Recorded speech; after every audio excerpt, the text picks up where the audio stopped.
Izzy Wilson was one of the first people I'd met in Williamsburg. As the spunky cashier at Untapped Books Café, where I served an ever-revolving menu of savory dishes, artisanal sandwiches, and a wide selection of cold craft beers to our eclectic customers, we clicked instantly.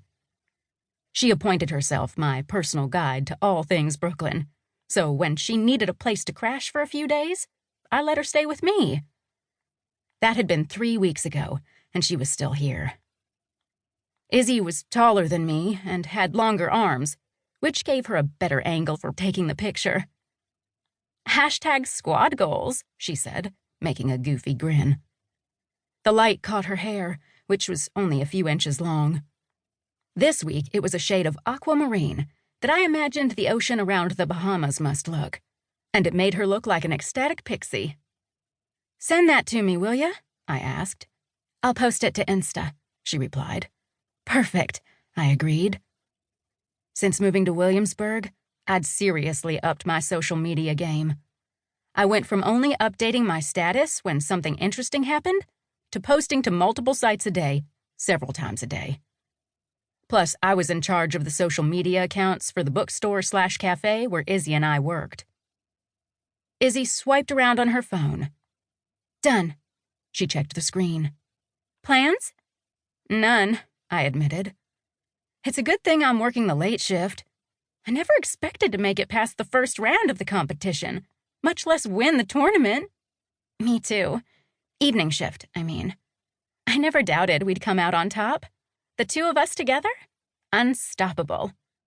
Undoubtedly filled with the same pride I was, she grinned again at the trophy as I wedged it into my messenger bag. "This totes calls for a celebration." I checked my bank account balance on my phone. It wasn't pretty. Williamsburg had an awful lot to offer.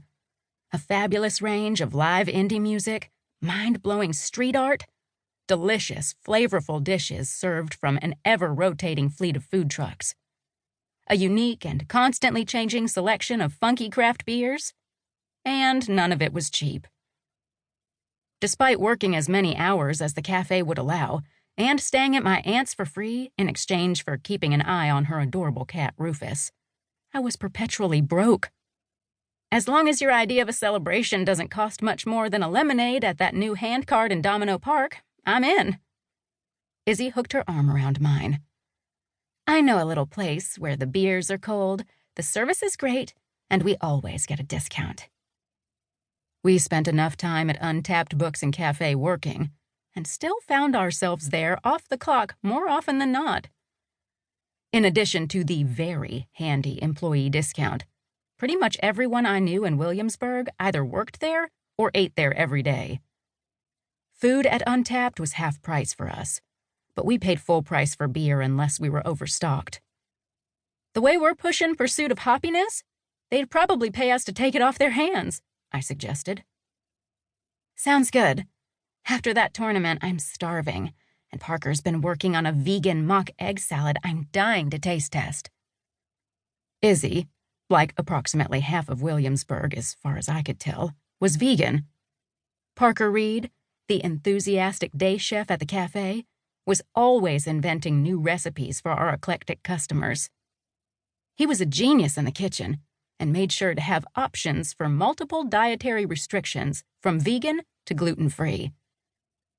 I used to think vegan food sounded gross, but the more dishes I tried, the more I liked it.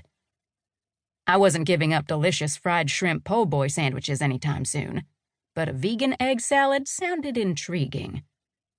"Deal," I agreed.